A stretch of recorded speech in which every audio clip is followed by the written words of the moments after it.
That way, we ain't gotta really stop the podcast. Yeah. All right, it's We Need Answers podcast. We back here on a good Sunday.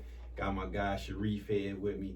I talked about Shareef on I just did a podcast with my guy Kevin. Check out KT in the City.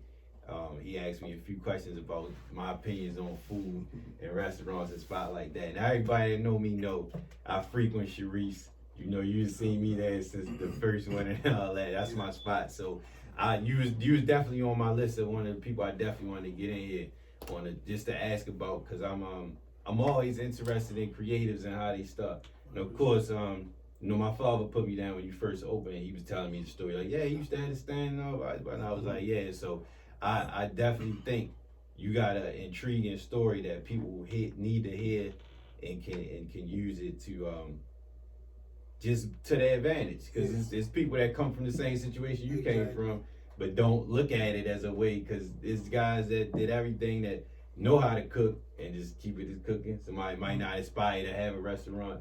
Somebody just might not, a lot of people don't really know their worth for what they could turn something into. It could be a gold mine, which I think your establishment is.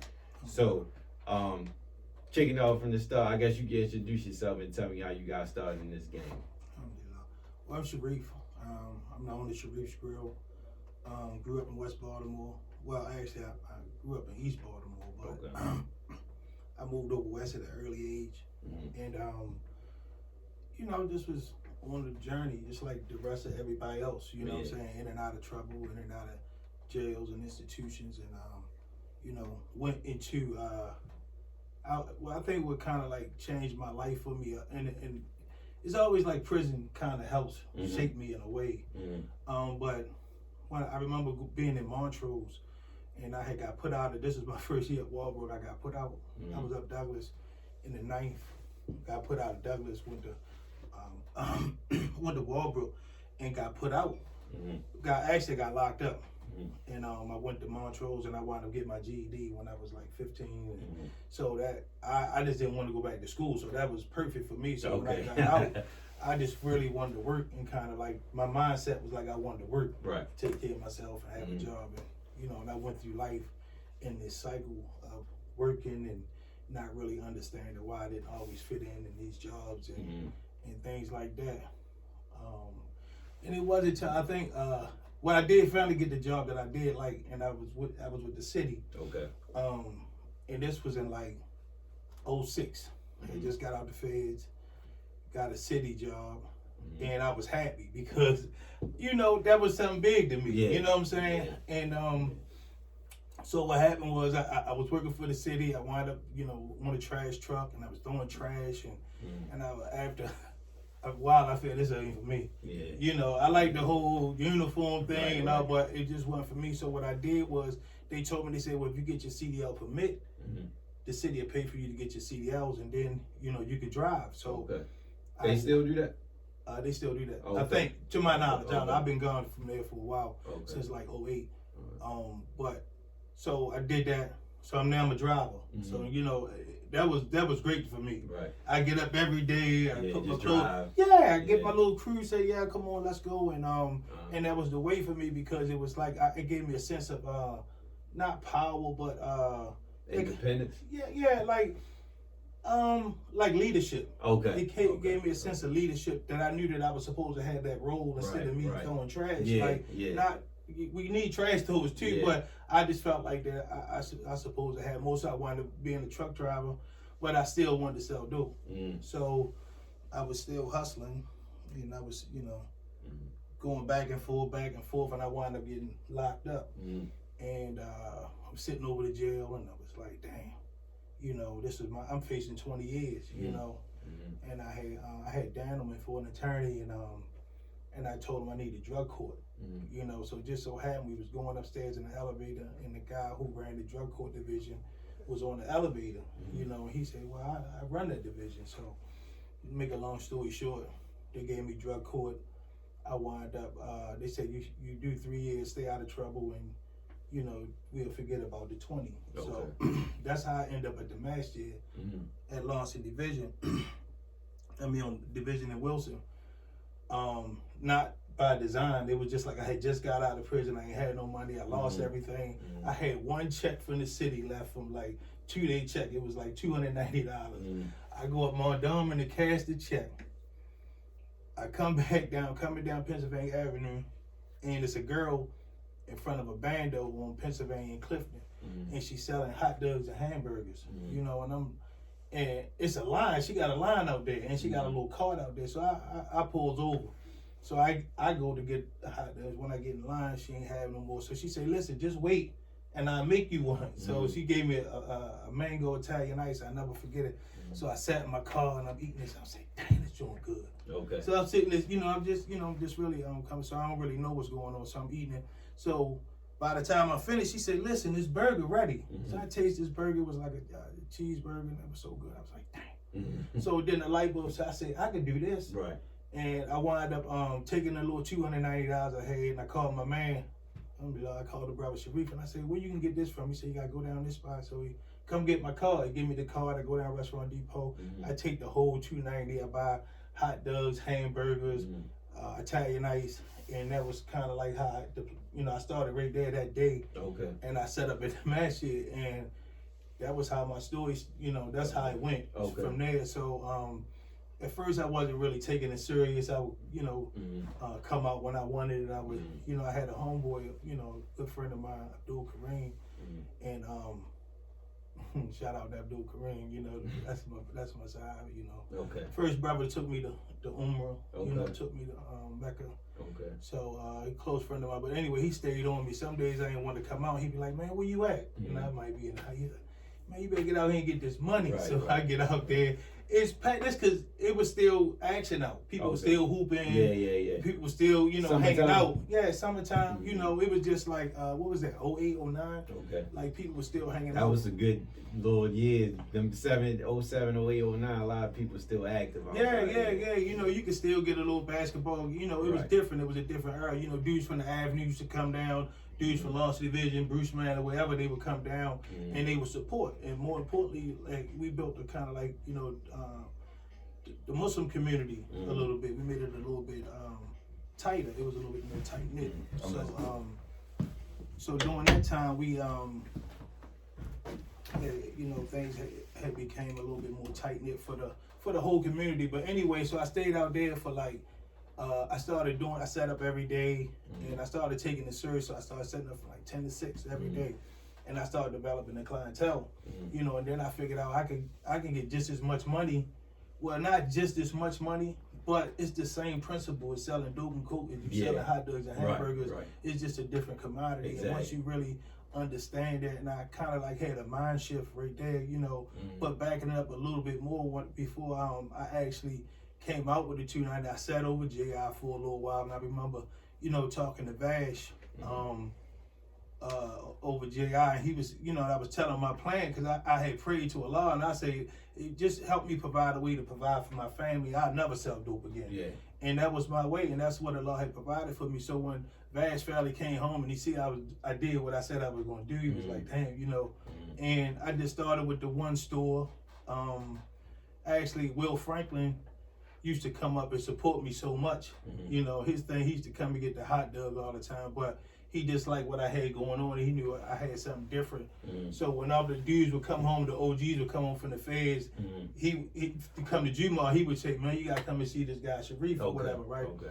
So after about a year and a half, he said, I went back with the city for a little while, but I was like, "Man, I'm going. I just go back and sell, whatever." Yeah. So Will asked me one day, he said, "Do you want a building?"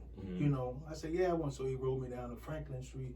He said, "Man, what you think about this?" And I said, I had looked at it before, but I didn't really know how to get access to it. He led the way. He wanted to be my partner at the time, but the building wasn't zoned for what he wanted to do. He wanted to do a car wash, and it was I wound up sharing the building with somebody else. I took over the kitchen. I remember, I don't never forget, it was in March of 2010.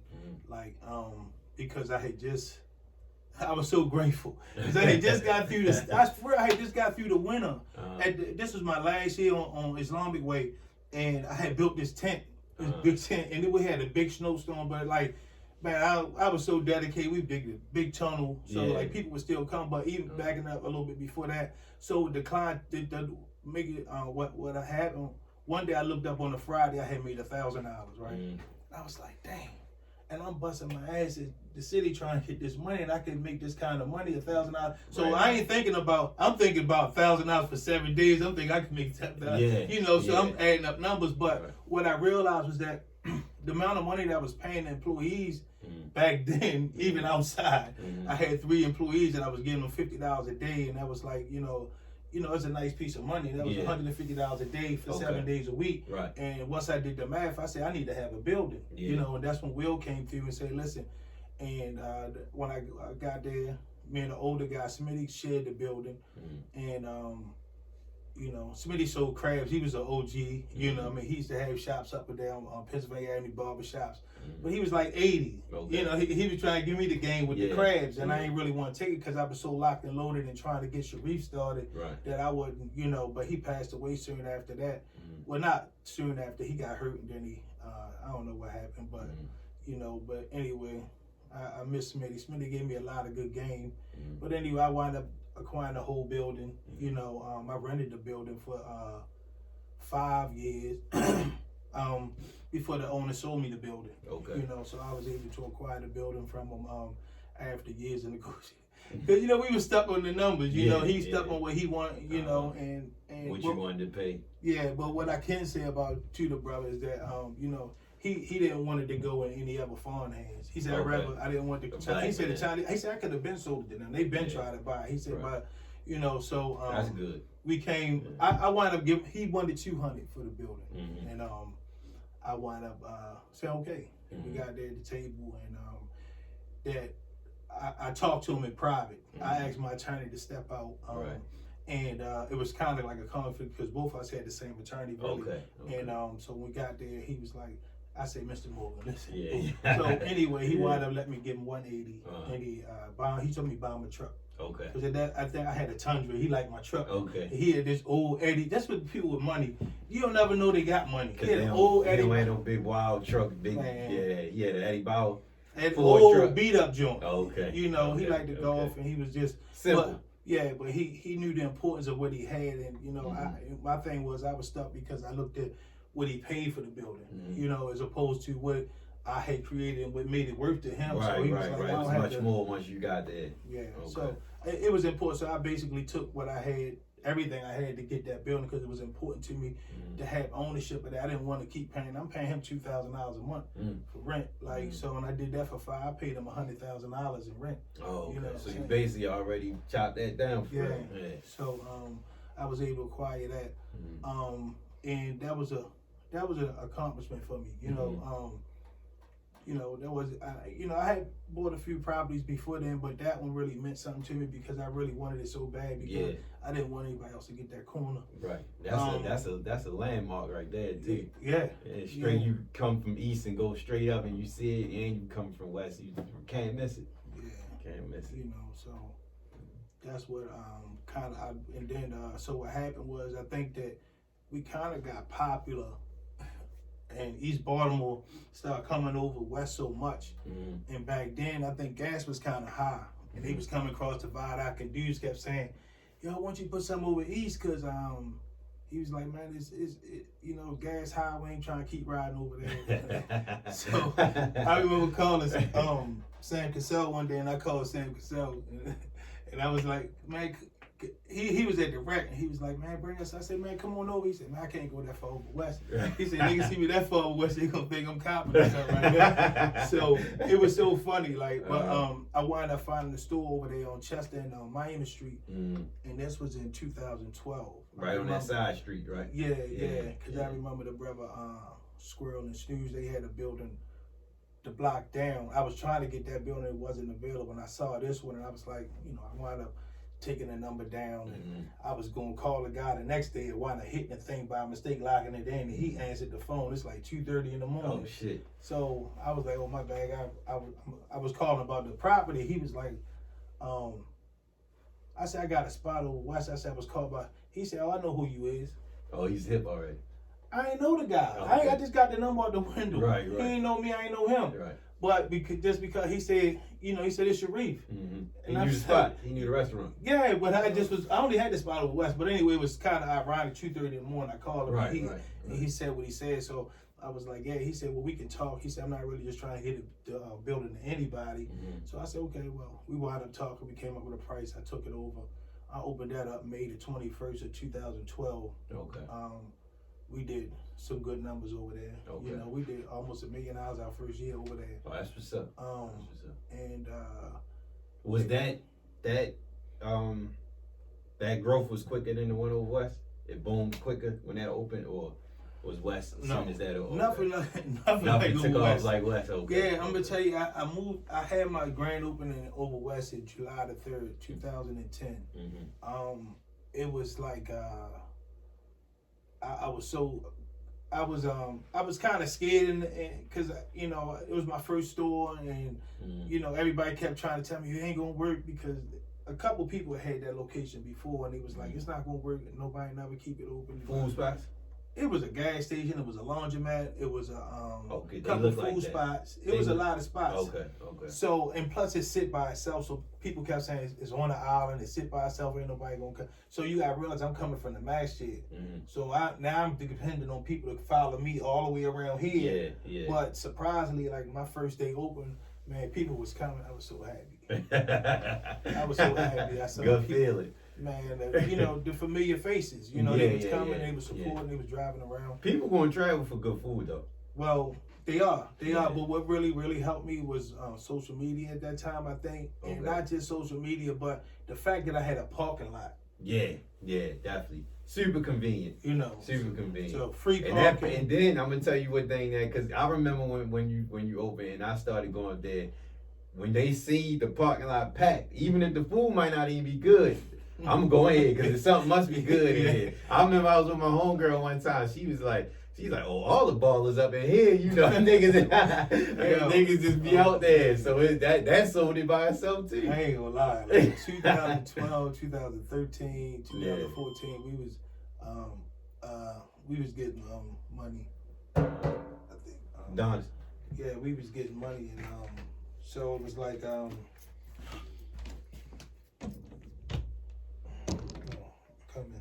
Sorry. You good. So yeah, it was like money was coming so fast. I'm not gonna lie. You gotta realize that, like not that long ago, I was just starting with $290, and then I look up and I got $180,000 in the bank. I think our first year there, I think we did some crazy. I think my second year there, I did like $890,000. Right. I was paying. At first, I was hustling. Mm-hmm. I mean, I was hustling for a while because I was paying everybody under the table. Yeah. I had. When you had this door in the store, you was doing that. Yeah, at Franklin Street. Okay. Yeah, I mean, because I was just transitioning. From being doing anything. How you doing? Yeah, at the playground. So, how you doing? It's my lovely wife. How you doing?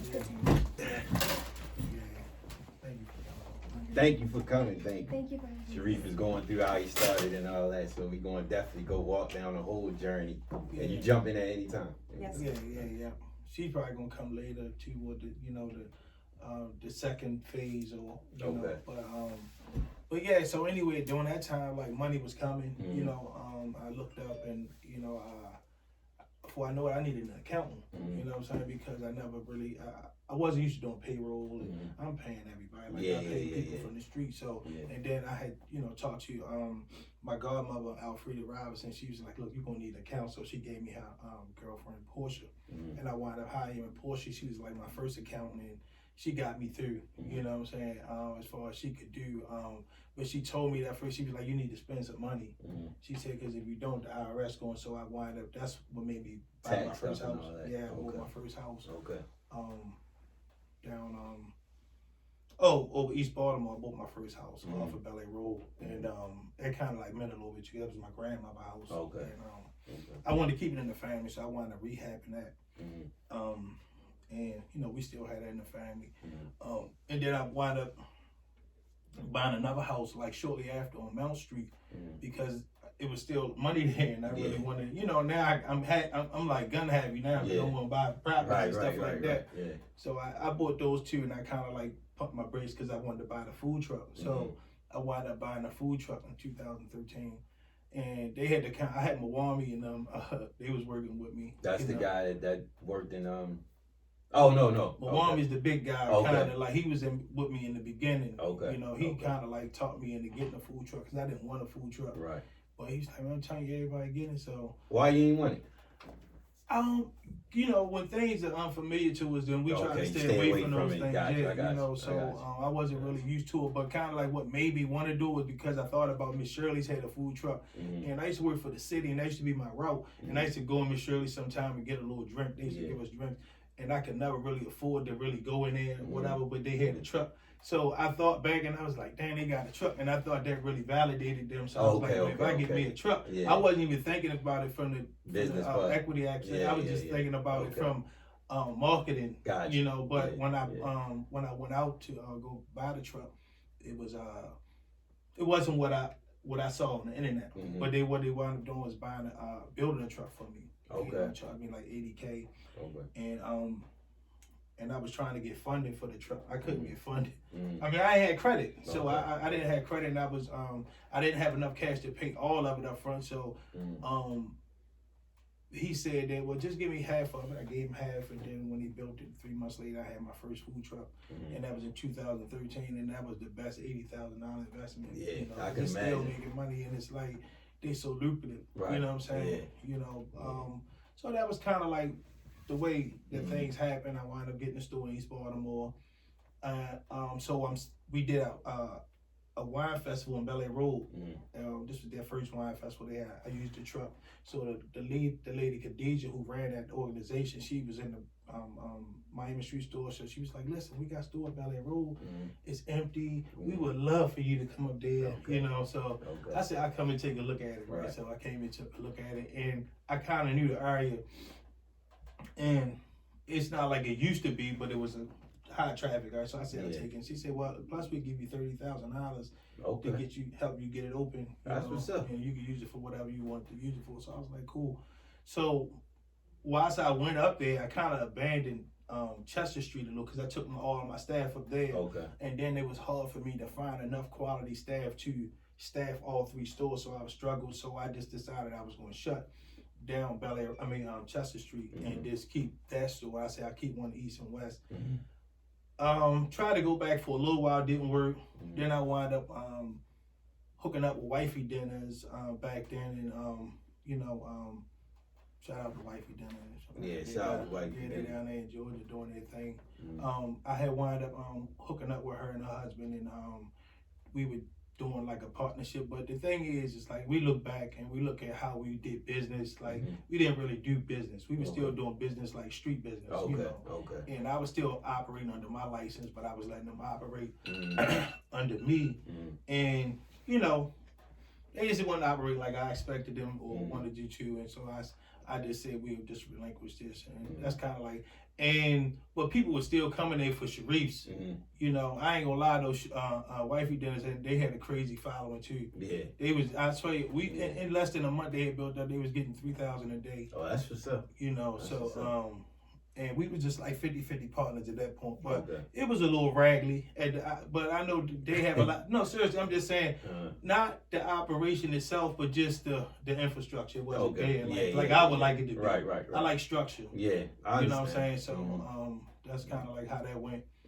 And, you know, even backtracking to Cafe 1137, you know, I don't know if you ever been there or not. Yeah, I've been there.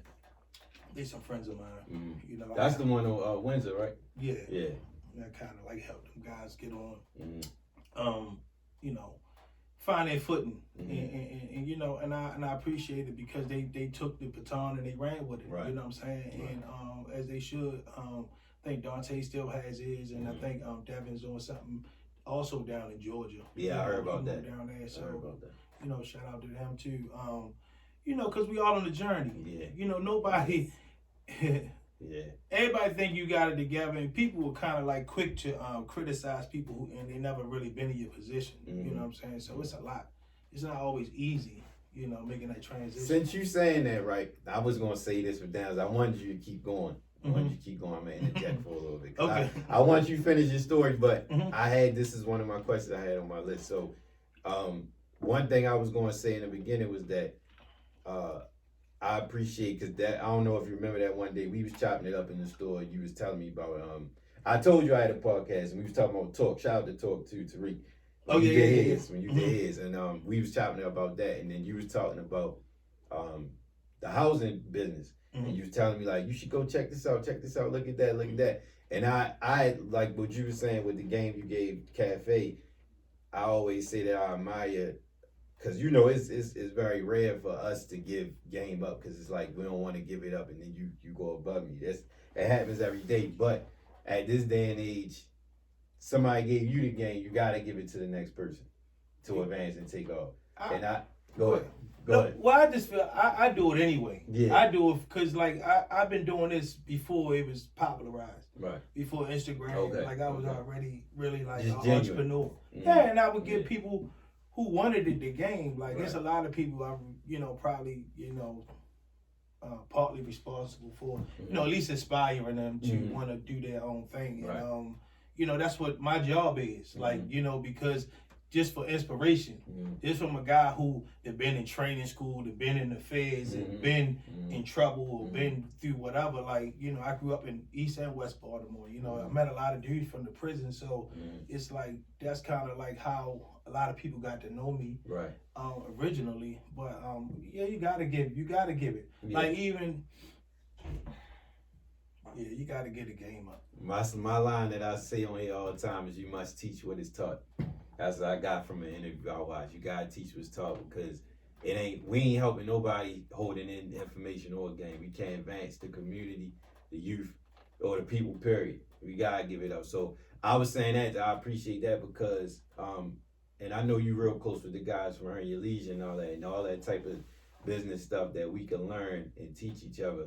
And especially this business aspect, the restaurant business, I'm sure, speaking from what you say, is a very technical business to get involved with. And it's if you don't know what you're doing, you learn it from mistakes, I assume. Yeah.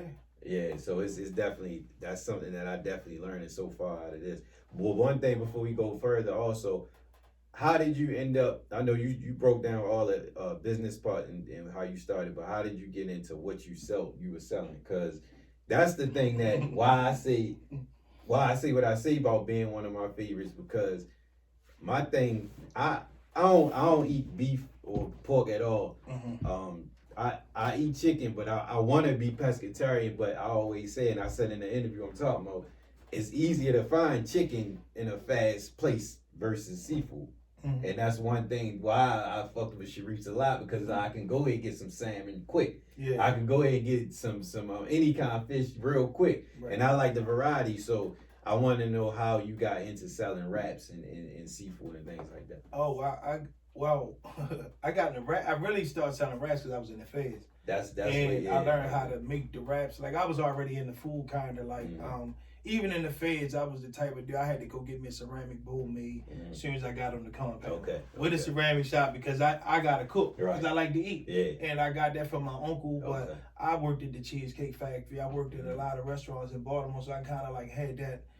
But I kind of like mixed it up with what I learned and what I knew, and just kind of like being a little abstract, and I was able to use the match it as a catapult there. You know what I'm saying? Yeah. So that's the main thing, was the wraps, right?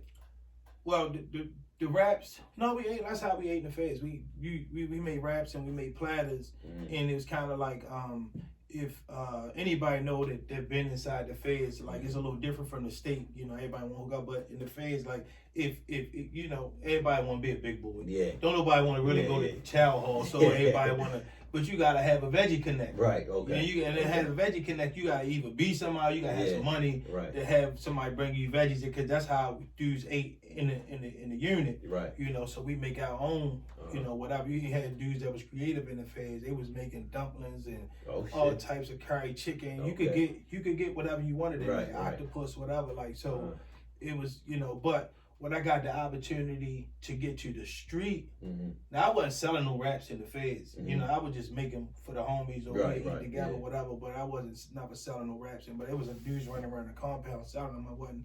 But when I got to the street, because I had a passion for cooking, and I had all these ingredients that we was looking for in the compound, we had the best. I had access.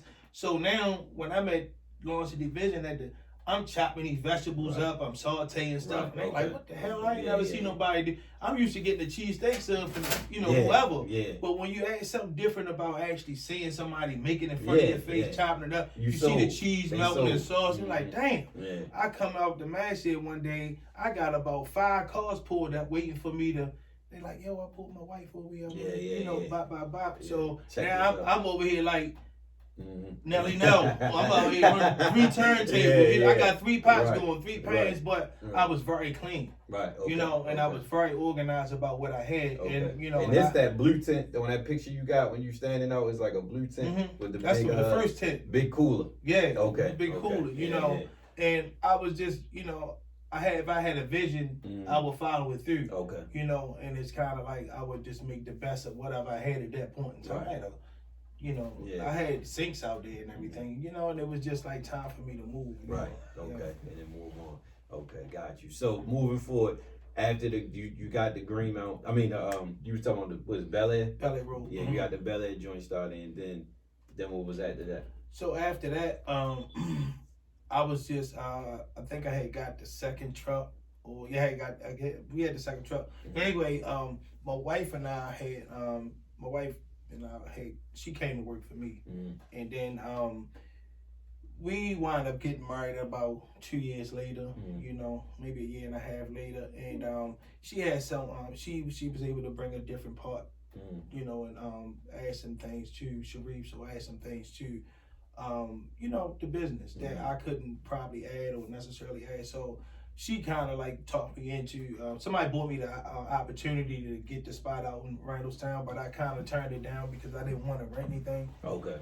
But she kind of persuaded me and told me the opportunity that, it gave us to expand out to the county, and, just a different, brand away that's a different community. So I was like, all right, cool.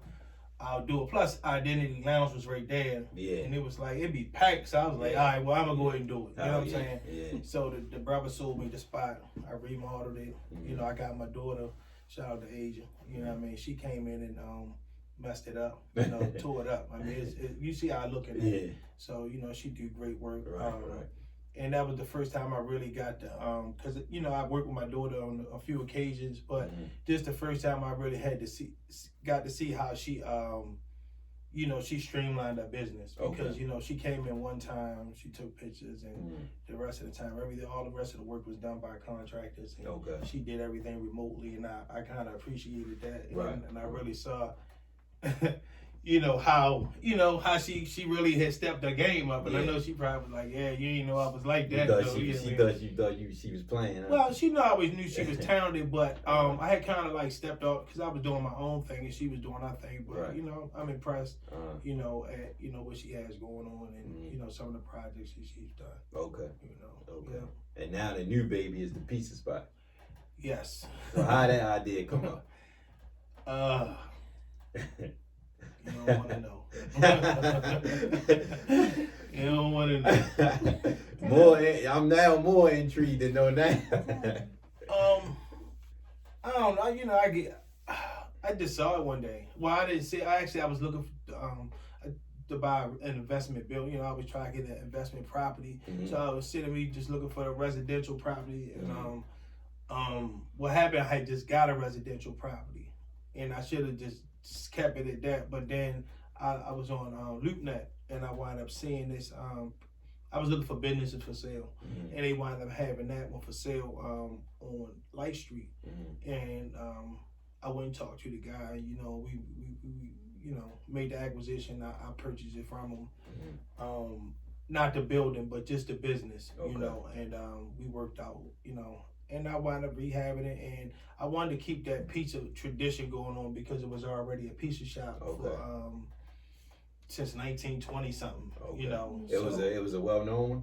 JP, and it's still like a staple in that community. But I guess different owners do different years, so I took a chance, and I thought that I would, I always wanted a pizza shop. Okay. So it just made sense to me. Right. So definitely. And it's a twist on the pizza. So I know that's another thing that like I like different shit. So anytime I see something that's like eye catching, like the pizza with the shrimp or chicken on it is a go. I'm definitely gonna go, stuff like that. And pasta too, right? Yeah. I got the pasta, So that whole concept, I like that. I kind of like wish I wouldn't have really veered out so much with the pasta, because a lot of people are like more health conscious now. That a lot of people don't really want to eat pasta, so I'm rescaling my menu. Okay. I may come out with some other things. I'll display them a little later, but we are revamping the menu. Okay. And we also going to make a small market like down in that. Okay. Also. That's what's up. So, okay. That's what's up. That's what we doing. That's what's up. But yeah. What do you say from day one? What's something that you can say like that you've seen the growth as far as the whole business empire the most? What stands out to you the most with everything? Well, one thing that I think Shareef has been able to do is instill systems. Okay. And the systems allow him to sort of automate the businesses so that they can run, without him being themselves. in. Okay. Exactly. Gotcha. And that gives you the license to scale at that point, Because once you can get it to automate, you can continue to open new stores. Right. So that's something that we've definitely tried to integrate is systems. Okay. And in the beginning there were systems, but now I'd say that those systems have progressed and they've evolved and they've become a bit more complex and refined and, given us the ability to do different things. Right. And that's across the board in the business. Definitely. You can see it. You can see it as a customer. You can see it. Yes. You get it's a standard. It's a standard everywhere. So. And I think also we have worked on seriously broadening our customer base. Okay. And Shareef said this about the Liberty Road store. He never had a store in the county before. And so the residents of Baltimore County were so excited when we got there last year. I mean, I remember the first 3 or 4 months the line was out the door. I was working on the cash register myself because we were so busy. And it was just such a blessing, and people were giving us so much positive feedback. We love Shareef's, but we live in Randallstown, we live in Owens Mills, we live in Ricerstown, and we can't really ever get there to the locations that you currently have. But that one kind of exposed us to a new market. And it's been great. It has been. And it's a brand that people will follow too. So it's like that's why it's good to, like you said, if they can't get there, you can go ahead. Now I know if I'm in East Baltimore, I know where I can get some good food at because I know the brand. So it definitely makes a big difference. We've also started to focus more on products too. Okay. No, you good.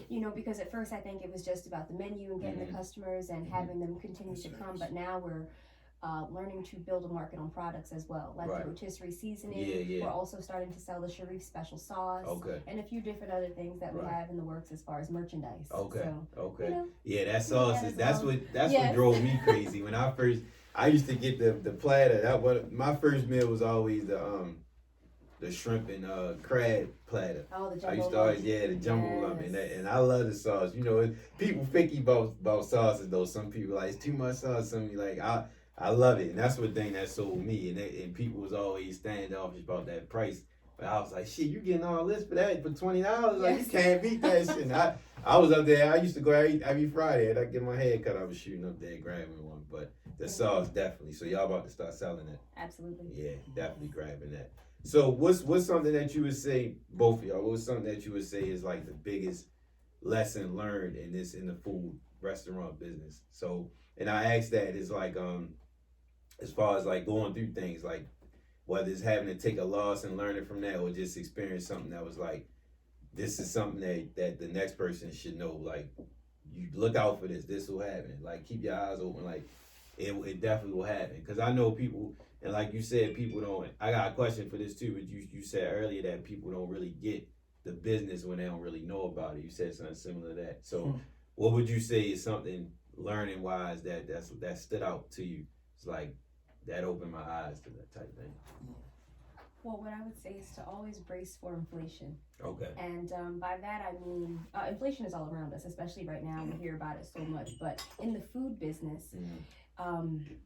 the price of things can go up very quickly. Yeah. And it's very volatile. The price of high proteins, crab meat, lamb chops, chicken breasts, things like that. And it can really deeply penetrate your bottom line. Yeah. If you are not in tune with the economic climate, you know, your budget can go out of whack. Right. You know, if you're not really on top of the pulse of the price of things. Right. And the inflation that we see in the gas and things like that in the economy, it's directly correlated in the food market. Yeah, like you never know when it could happen. We are getting 15 to 20% hikes all the time, especially in the last 18 months because, you know, just like the state of the world, but you have to stay in tune with what's going on. Right. Because even if it doesn't seem like the economy or politics impact your business, they do. Right. You know, and you have to really keep your eye on those things. Right, so it's kind of like rainy day, like you gotta save for rainy day type thing with the prices and things because they hike. So how was that affecting? How did COVID affect the businesses?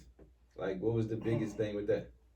You know, COVID was like, it was good and bad for people. Like, you know, I don't really like what COVID represented, but a lot of people got money off of COVID. Now, I don't know what everybody did with the money.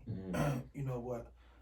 It was a lot of money being given out around that time. We benefited, you know, from that, and but you know, it's always a positive and a negative to something, you know. But more importantly, like, then you know, cause the businesses are good. The businesses are what we need, you know, because the businesses is what, you know, gives us the opportunity to create cash flow. You know, and cash flow helps us, you know, invest money, you know, into assets, you know, and we all start out hustling. You know, whatever business, whether we in the barbershop, whether we doing podcasts, we hustling. But the whole thing, to me, that I learned about business is like you have to use business for what it is and like get the maximum benefit out of, you know, having a business, like, you know, having an LLC or, you know, or seeing how you can change your life because, you know, if, you know, all you got to do is play the game right. You understand what I'm saying? Use the business credit, you know, acquire your business, have some money coming in, and you use the business credit, you know, in order to get whatever you need to get or to enhance whatever you already have, you know. But I'm always seeking other ways to acquire assets and acquire capital, you know, and not have to work so hard for it because I worked hard a lot all my life. You know, I want to work smart though.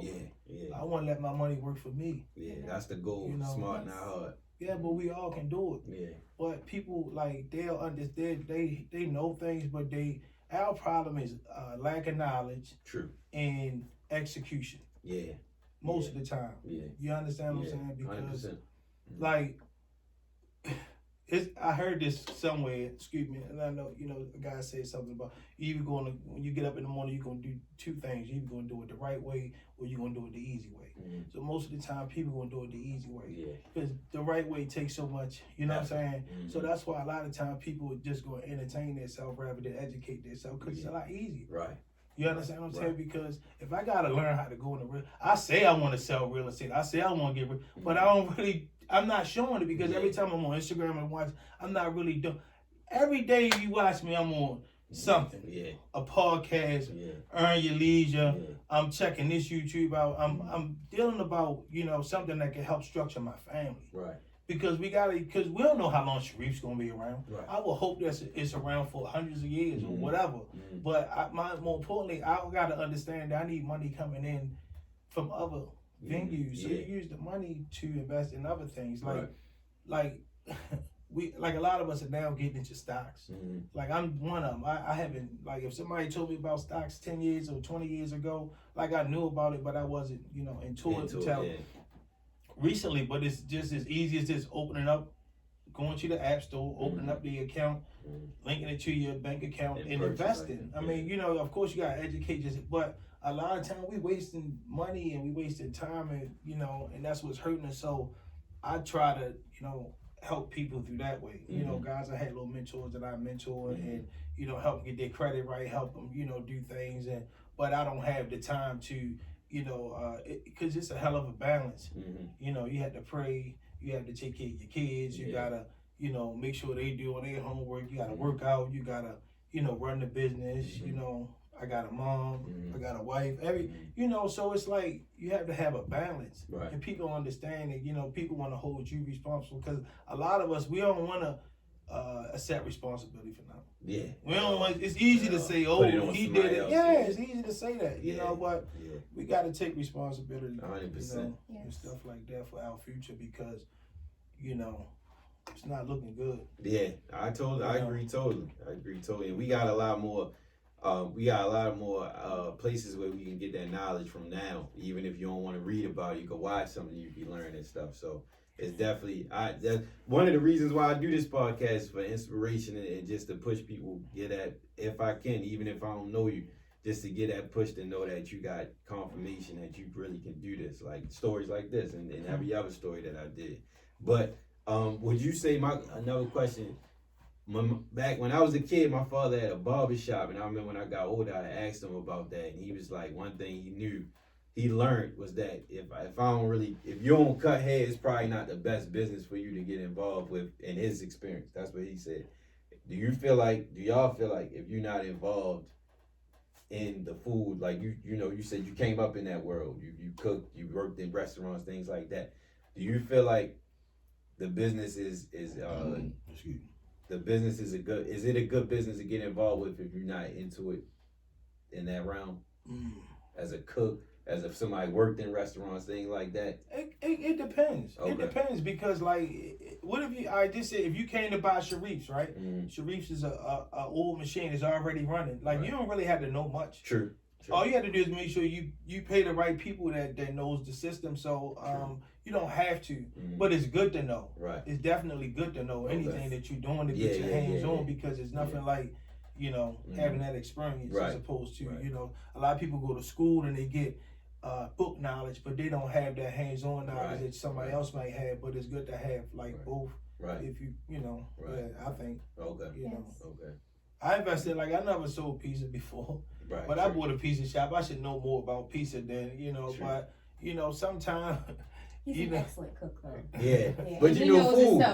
So you know food, though. So, everything. Right. So you know food, though, so it's not far-fetched. Yeah. That's why I was saying, I know people purchase businesses like that, but starting it, I know people, because that's the thing, with stocks and stuff like that, you'll hear things, all right, this make money, let me jump into it, but if you're not really into it, even real estate, you're not really into that, you're not going to really be into it full throttle. Besides the money, sometimes a lot of that stuff fall flat.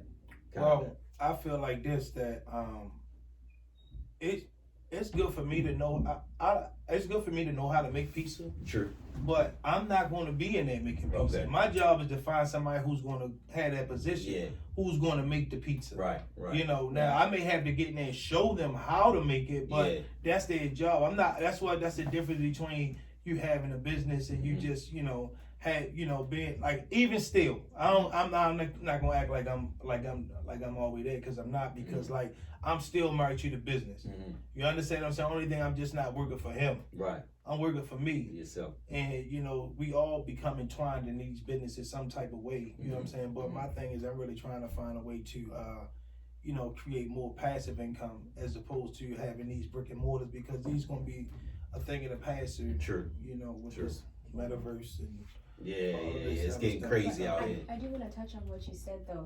I'm not a cook. Okay. By trade, by nature, by experience or anything, but I know my numbers. Okay. So, and I love the restaurant industry. Right. So I'm just saying that to say you don't necessarily have to be a cook, but as long as you are a solid business person and you understand how to budget, how to put a team together, that's where you start. And how to understand what your buckets are, then you can still definitely be successful. Gotcha.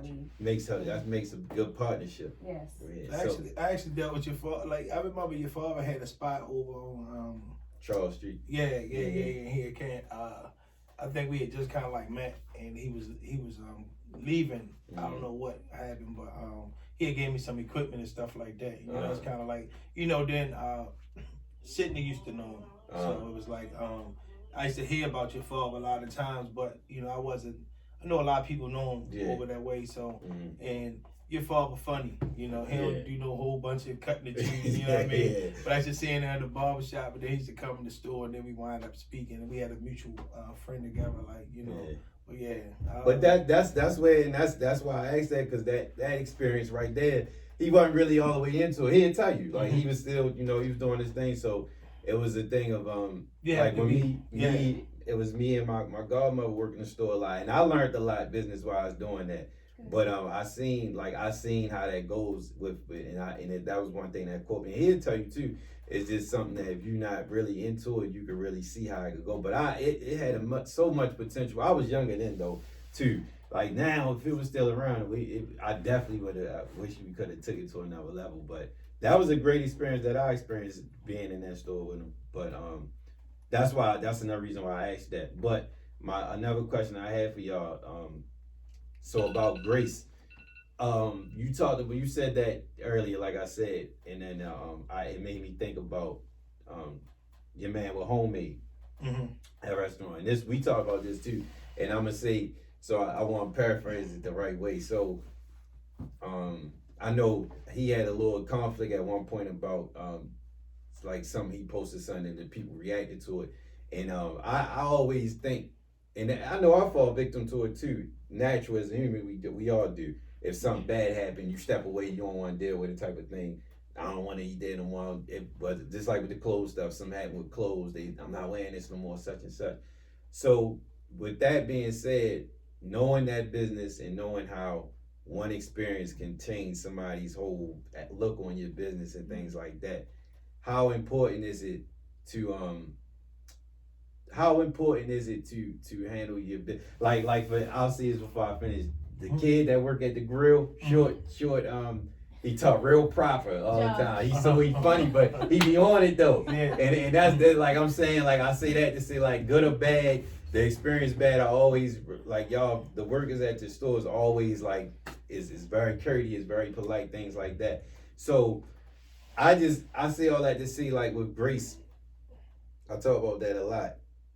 How do y'all deal with, I guess the experiences in the fact in y'all businesses that might determine somebody to frown upon, say, because it's somebody could go in there, like I look at Yelp a lot, and it seems like people go to look for bad stuff. Yeah. They post all bad stuff all the time. So my question is, how do y'all deal with things like that in this field? Because that's something that's constant. I feel like the food business might be the most ridiculed business out there. Because it's like every person in there, in and out, different experience, different reaction.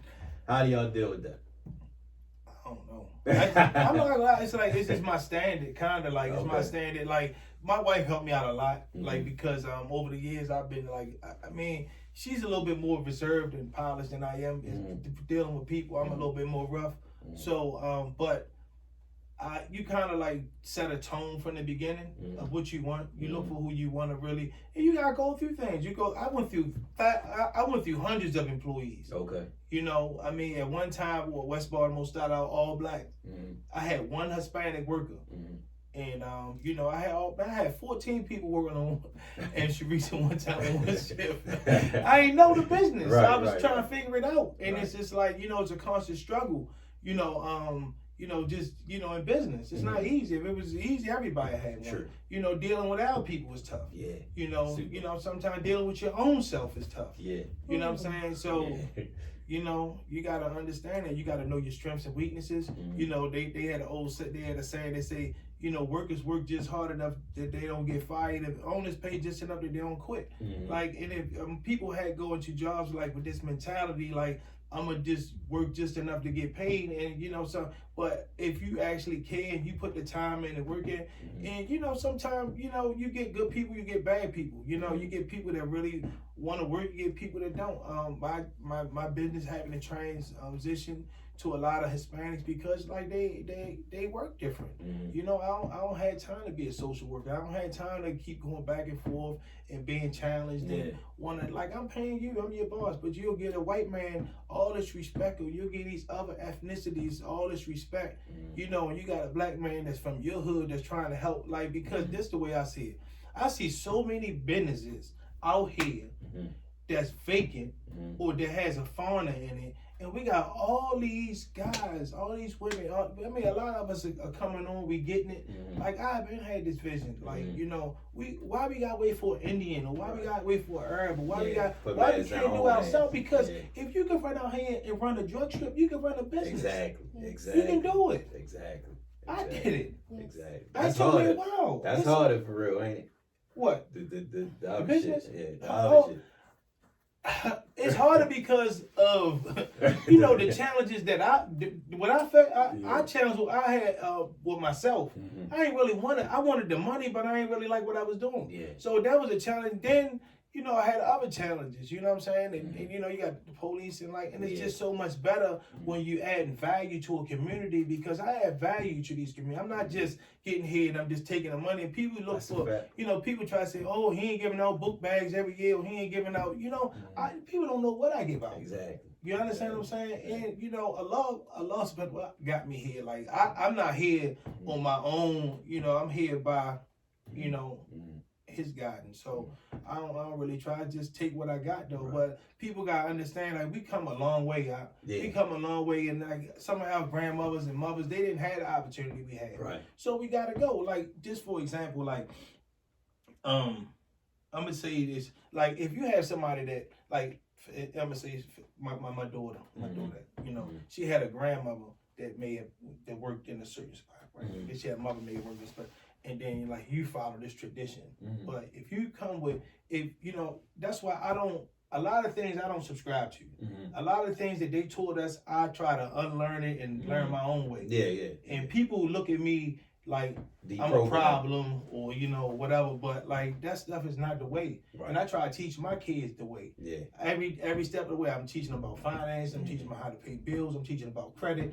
You know, they learn about stocks, you know, the blockchain, like what's going on. Like you have to really like I know I'm the leader, so I have to learn these things and say I can't just be worried about. See, people worry about he ain't working in a restaurant. They want to see me behind the register.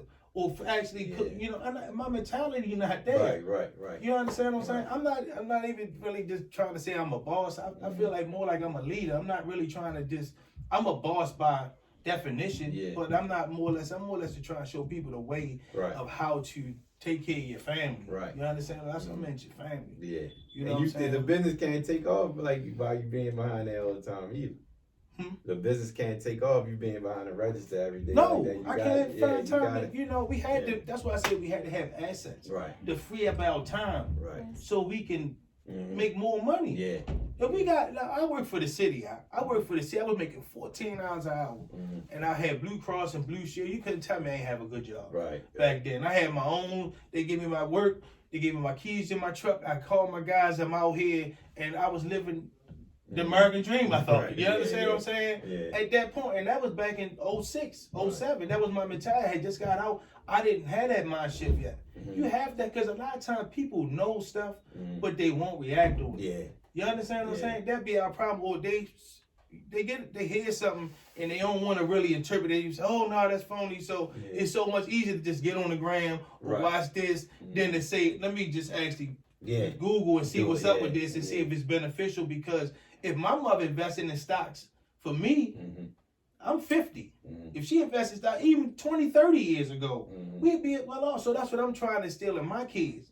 To invest in stocks every week. You making money, put it over here in this account. Yeah. So if anything do happen, you ain't gotta really keep just relying on, you know, you just having to work for money all the time. Right. You know. Right. You know, I like passive income too. Yeah. I like to be able to, you know, sleep when I want to sleep and go. My freedom is important. Right. I gave enough people my time over the years. I don't work for I don't know how many people. And guess what? Social Security probably ain't gonna be there by the time I'm 65. Yeah. I ain't never worried about no Social Security. I gotta make my own Social Security. Right. You know. Exactly. But as far as Shareefs go, I can't really. I'm pumping my brakes for a while. Because of the way the economy going and the way that, you know, the climate of just, you know, the United States is going. It's like it's food shortages. If people don't really know, it's tough to run a business right now. Yeah, I it's can not imagine. like I'm seasoned, you know, and the food supply chain is jacked up. You got caught, you know, so and people don't understand we had to pass those. And we the last ones that see. We still acting like we got money. Mm-hmm. We're in a depression. Right. Next year it's gonna be way tougher. Right. And they trying to start this what is it? One government pay. Universal basic income. Yeah, universal basic income for the United States. Cause it's like either you're gonna be rich or poor, right. And if you poor, you're gonna take this money that they give you and you're gonna get in line. Right. Whatever. Right. Whatever vaccine come down the line you gotta take or whatever. Like you gotta. And I don't want to be right there. You understand what I'm saying? And we have a choice. Like Robert Kiyosaki said, we have a choice to control every dollar that comes through our hands. What we do with it is like. People don't know one stock of Nike is like $150 or $60 right now. A pair of Nikes costs way more than that. I know people probably got 50 pair of shoes. They didn't pay, but if you had that money in the stock market and it started growing, but we don't think like that because we need it right now. You know what I'm saying? And we ain't really been taught and conditioned that way. So when you get somebody to come in down, I ain't trying to hear that. So. Or they don't really. Some people want to listen. I give it to them. You know what I'm saying? And I'm still learning. This crypto thing is crazy, but it's the way. I mean, because it's not going nowhere. Right. And if you don't have a digital wallet right now, you're gonna be kind of like in trouble. Yeah. Right. The way things are going. So that's just what's going on out here. Yeah, and that's definitely some good game. Definitely necessary game and motivation because it's definitely like you said, if you don't know about what's going on, if you don't look and find out, it's just gonna blow right past you, and you're gonna be left in the dust. So, you just gotta take valuable game and insight where it comes from, and just apply it to yourself. And I'm in the process of doing that now, always learning. And I like that you said you've been through. So, what I'm getting so far from everything we talked about, it was a trial and error with everything from day one. You said the GED first. You said the jail. You said all of the mishaps with the business and things like that. And I think a lot of people just be afraid to take that chance. You could have $1 million idea in your mind, and then as soon as somebody else do it, somebody could vouch and say, yeah, he been said that, but you ain't put your foot down and try to do that $1 million mindset because somebody gonna take it and run with it. Quit. A lot of people like they just straight technical thinkers. Like for real, like you might like I ain't do well in school. I did well in school academically, but like I got it because like I ain't really fit in with that stuff. You understand what I'm saying? But like even like to me starting like selling food at the mass here, right? Like you gotta see the opportunities in things sometimes. You gotta see, you gotta hedge yourself or whatever. So what I saw was every Friday that they were using this platform to sell food every Friday because it was Juma, and it was like a known thing that we could do that. So it's just like I'm like, okay, well, nobody says anything, so I just started doing it 7 days a week. And nobody, so I had a free ride for like 2 years. I didn't have to pay rent or anything, so I got a chance to build a clientele. But it's just like those type of things. You got to be a creative thinker. Right. You can't keep going by, everybody else doing this, so I got to do, because if I stray off, then they going to think no, if you got sell waters to get on, sell waters. Right. Stop keep thinking what everybody else think. That be the problem. And then the social media got people crazy. That make it 100% worse. 100%. You gotta be confident within yourself. 100%. You create your own value. But if you start letting other people create your value by you thinking about what they think, did they talk? I don't care. If you ain't directly related to me or if I'm not, I don't really care about the other stuff. You know what I'm saying? You got to be in my circle. Right. My family or somebody I really care about. All that other stuff, I don't really care about that. Right. The only reason I got a social media for real is because of this business. I really don't. And then the way it's going toward now with this real stuff, and they really trying to, they'll have people out here acting like clowns. Yeah. To try to get likes and stuff like that, and stand on their hand. I can't go that far with that. I feel the same way though. If I ain't had this podcast, I definitely wouldn't be on. That's fine. I mean, it's turned off. I'm turned off from it. Yeah, but if it's this beneficial. I look at it as being beneficial. You understand what I'm saying? Now, if you ain't getting no, I don't care about the likes. I want the money. Right. Right. I want the money. Right. I want the properties. I want the deeds, the titles. I want all that. I don't care nothing about that stuff. Right. That social acceptance and trying to be, you know, people pleasing. I know what I know what I got. I don't really have to try to, you know, act and do nothing. Like, you know, I like to help people. I don't have no enemies out there. I don't like, you know, I like to help people and try to, you know, inspire people to be better and do better and stuff like that. Like, you know, even like down here, the Light Street, like, you know, I'm bringing value to the community. You know what I'm saying? I'm not, you know, coming down there with a whole hoorah, and I don't even stand for that. None of my stores stand for that. What are people down there against you coming down there? No. Since you saying, oh, okay. Because you said it was a known establishment. I know how people be about that. They don't be wanting.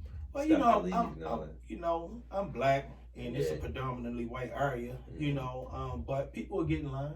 You know what I'm saying? One thing about when you got a good product and you got good service, like, people will come. Like, I'm not looking for any group of anybody to come. You know, if you want some good food, you want to come in, and, you know, we're in some hard economic times too right now. And also, these are like November, December, January. Historically, for me, they've been like the slowest months of, you know, the year. So, I just be ready to brace myself and, you know, see what we can do. I'm sorry, I don't want to do too much. But what I can say is that, like, since my wife and I have been, she's helped me do a lot of things, like, you know, create, you know, plans, business plans, and follow them through. You understand? I always, you know, stayed on task, but like what she added is, you know, writing things down, having a specific time to reach this goal, and you know, and those things help. You understand what I'm saying? And she brings another dynamic. You know, she's just a great woman. You know, she's very helpful. You know, with my children, and you know, she's always seeking knowledge as well. You know, and she goes above and beyond for the company.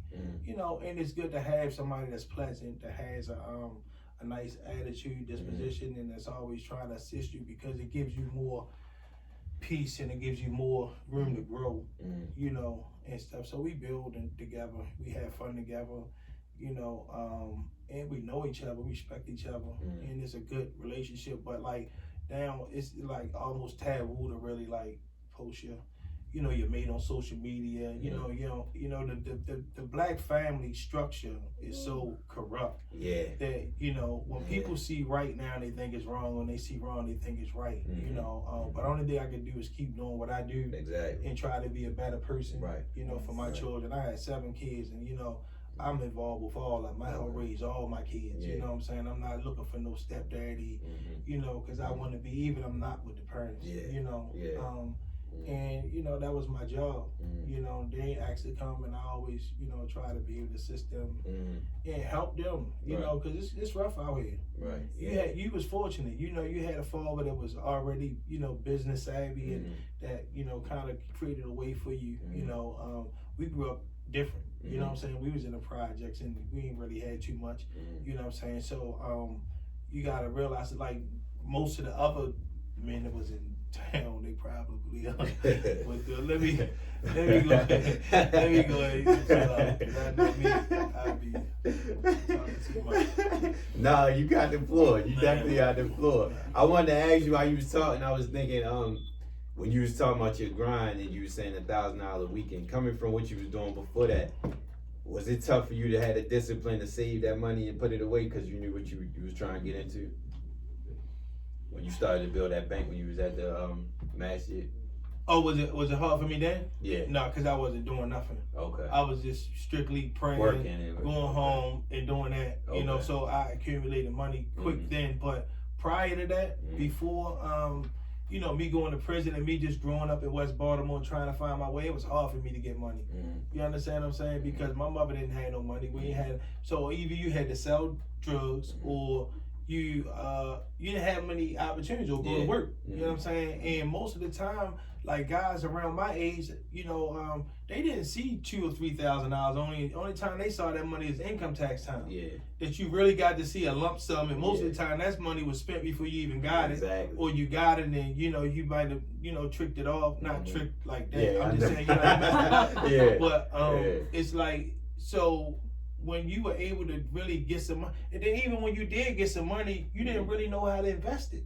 It was like our investors was buying nice clothes, nice cars, jewelry, and we wasn't really into business a lot. Yeah. We had people giving us those type of talks or sit downs or advice, in terms of that. I used to look up to the New York boys or whoever had the stores. That's what my thing. I was checking out stores when I was coming up, and I was working for the city. I wanted a store. Right. And I finally got a chance to get it, and I just went with it. Okay. I might have went a little crazy with it. Yeah. You know what I'm saying? But, when you was starting to put the idea together for your store and things like that, did you have any like inspiration as far as another business that was going on? Like, I wanted to be like this type or that type thing. Did you have any in any sort of way?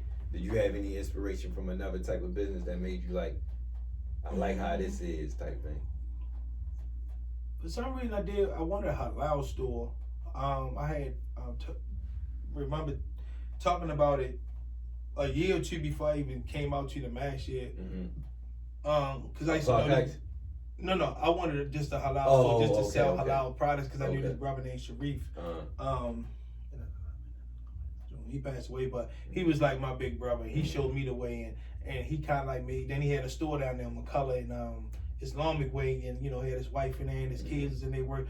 And I thought that was like dope. Yeah. And I was like, he Muslim, he praying in the store, and you right up. So it was like those are the kind of things that inspired me, and it was like, and when I got to get around him and I understood his mindset, that's what kind of like give me that mind shift, and I understand I ain't really had to work for nobody, because even the Prophet sallallahu alaihi wasallam, he was a merchant, so he never really like had a job or anything like that. You live off the land, right?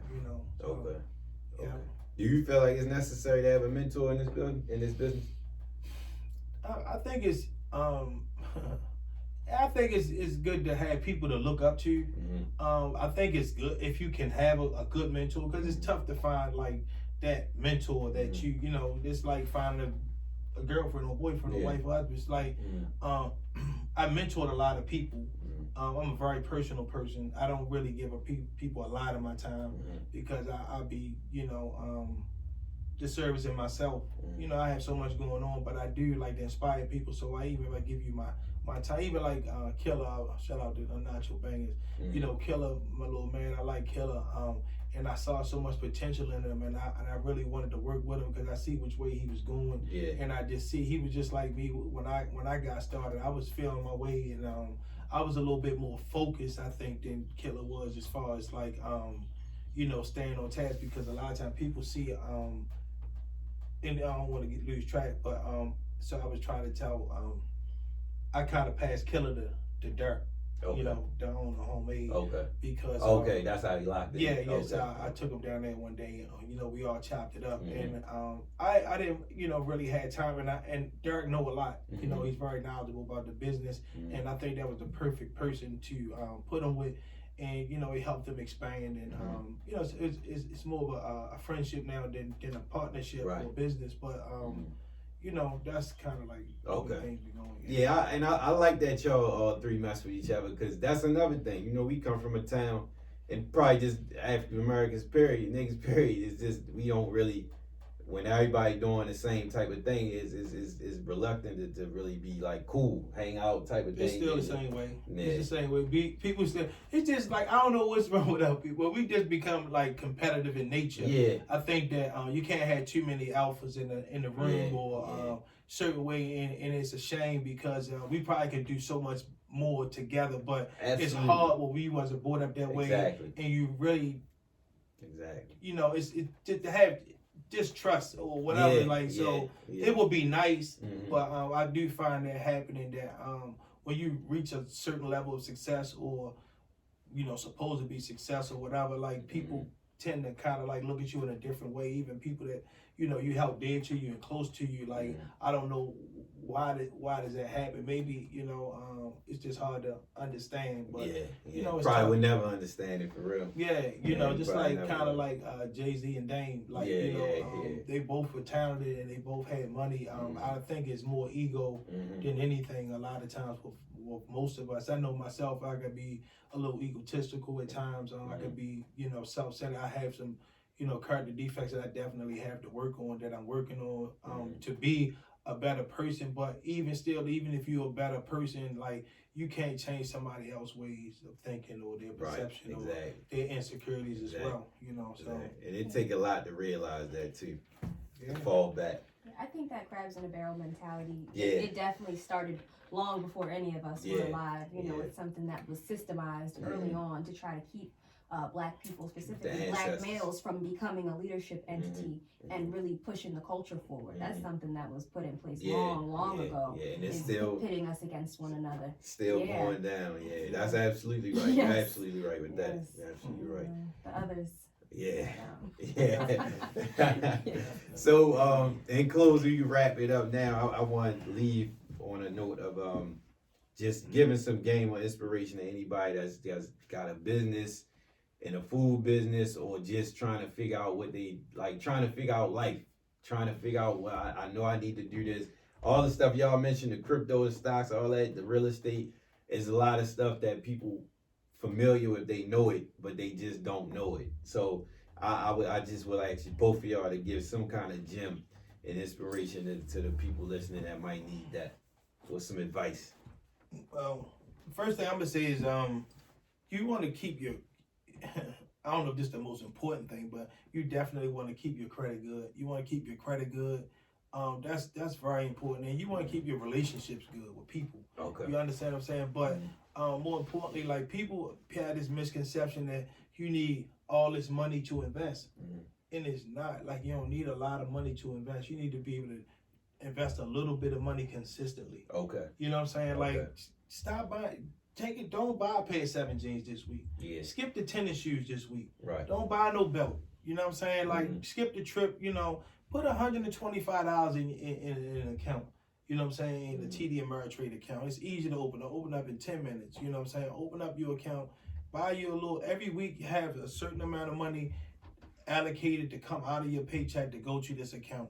You know, and, you know, maybe, you know, you'll see some money. Like, we always feel like we can't do it. I don't have the money. I don't have the time. We have it. We just got to sit down. We got to sacrifice and invest in order to then, you know, and educate ourselves.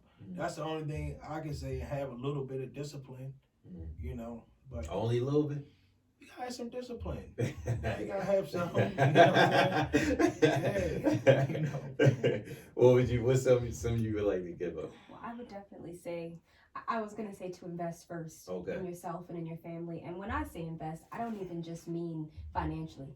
Just to plug, I think everyone should buy Apple right now. It's only $170. The new iPhone is $1,200 because Apple is the dominant company in the market. And I think it's so important to study the dominant companies in each market. That's my gem, because that's going to kind of tell you the way that you should be moving. Right. If you study the top 5 or 10 companies in this country, that will give you an idea of what the wealthy are thinking as far as their growth trajectory. So, you know, definitely study your markets. I think it's important to study current events and to know what's going on in the world, and to invest in yourself and to invest in your health. The two of us went on a fitness journey starting last year. He started a year before I did, and we lost 25 pounds each. Oh, that's what's up. You know, and that, thank you. And that investment in our health really translated over to our business, because we had more energy, we had more time. You know, you're in a better mood when you exercise. It makes you're a more big agile. Difference. You know, you move differently, and I just think that as a people, sometimes we're not as focused on maintaining our physical fitness, but health really is wealth. I know that's corny, and but it's real. It's real. But it means so much. You feel so much better after a good workout. That's a good workout. You was posting the document the whole journey. I seen you was in the gym and all that. You posting that, so you know. I love it. It's been invaluable. You know, and it gives you a different sense of discipline than you would have had you not put yourself on a regimen. I agree. You know, and it translates into your finances as well. So I agree. 100%. Shout out to Anarchy Gym. Yes. And you know, that's my gym though. Yeah. Right. I appreciate it. And, you know, it's always better when you got somebody on the journey with you that's y'all on the same page. Yeah, you know 100%. Like, make it so much easier. Man, I mean, you know, I've been in a lot of relationships, you know what I'm saying, a lot of marriages, and you know, it's not always easy, especially in our culture. You know, being and social media makes relationships even way more harder. So like, I applaud, you know, our relationship because not only do we come up in a you know, in a different era, like you know, there's like a 25-year age difference, and you know, my wife and I. So a lot of times people feel like, oh, you know, what she want with somebody that, or what he want, you know, like sometimes it's just about the mindset. It's not always about, you know, getting to nobody, you know, whatever. It's just like, you know, if you can have a mutual respect for each other, and you can have some things that you have in common, and you know, a lot of times like the other things, and you pray, because we both pray, we dedicated to praying, like, you know. And that's another thing I know people, you know, question, because, you know, I'm Muslim and she's Christian, like, you know, but we both have a balance, and, you know, she finds a time to, you know, worship. And if she comes over, it'll be, you know, because, you know, that's what Allah wanted for her to come over. She came over, but I'm not the one that's going to really keep pressing her. If she wants to come over, come. But like, yeah, you got to stand on what you stand on and believe in something. Like, you know, I'm a certain way, because like when I get my mind fixed on something, I'm standing on it. I'm not budging, like you know, and it might hurt me sometimes, you know, but like I feel like you gotta stand for something, right? 100%. Yeah, you know. But thanks for having us. Thank you. Before y'all jet, because you sparked up another question when you said that whole, you don't have to have a lot of money to invest. I think that's something that people need to hear. I needed to hear that, because I think, I know sometimes when I think of an idea, and if I don't have the money right then and there, it's kind of like, and I know a lot of people probably just quit and give up right then and there, or come back later, and then by that time they're not even thinking about that no more. So with that, it's like, just do, I guess I'm getting from it, just do your homework. Let me say this. To make it as simple as possible, this is what I have. TD Ameritrade.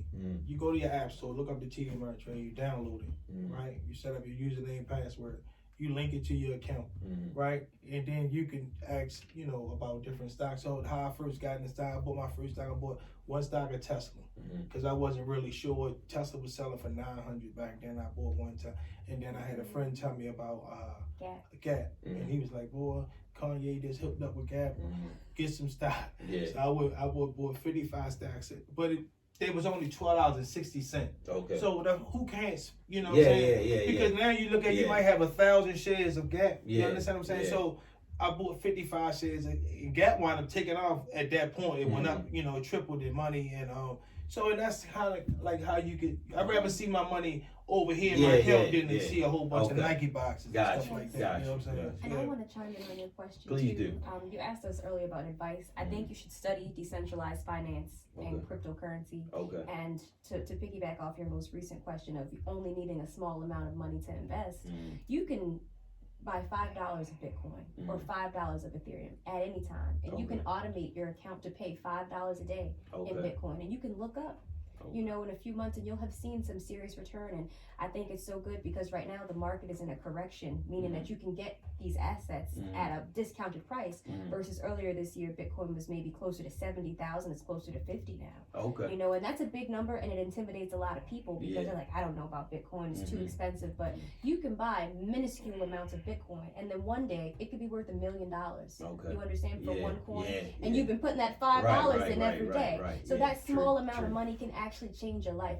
And we actually recycle our loose change. So anytime we have ones or fives or even quarters and dimes in our pockets, we keep them in an unbreakable bank. And then at the end of maybe every year, we break the bank open and we find something to invest the change in. You know, so there are ways to take your little change of dollars or fives, that's a good plan. Put them in something that you can't access, and then set a date on your calendar that you want to open it up. And I think our bank might have had about $4,000 in it or $3,000 in it, and we took it and we invested in stocks. We bought some Tesla. Okay. You know, and we bought some NVIDIA as well, and these are blue chip stocks, and they've made us significant money just from recycling those dollars and taking that stuff. Because you know how many quarters and stuff you might find in your sofa, in your car, in your carpet, you know, so. Yeah, that's real. That's my soundbite. You don't need a lot of money. Yeah, I appreciate that. I definitely appreciate that. I'm definitely gonna buy some Apple because I ain't know that was going on. Yes.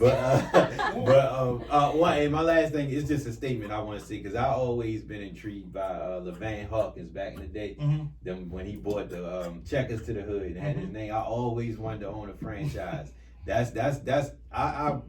don't know, and I'm saying, well, maybe you could give me a brief how you feel about this. Like that's one of my goals is to own one and bring it to. It's two that I really want to do. I ain't gonna say it, but it's two that I really want to bring to Maryland and do it. What's your thoughts on those? Like on buying the franchise or owning local? Just got the money. See, you can make any deal you want. Because if you got the money, they say the man with the gold make the rules. So if I just say hypothetically, if I got a food truck and you want to buy a franchise, you might say, I'm gonna go pull up Shareef and see what's up with him. I'm trying to get in, you know, and that's it. It starts right there. But after that, once we come to an agreement, you say, listen, I'll buy a food truck from you for $250,000. You understand what I'm saying? I'll give you half up front. How would you want to structure the deal is how the deal gonna go, right? Then we go to our attorneys and we get it drawn up, and it's paperwork, and that's it. And then we move on. That's it. The deal is whatever you want it to be.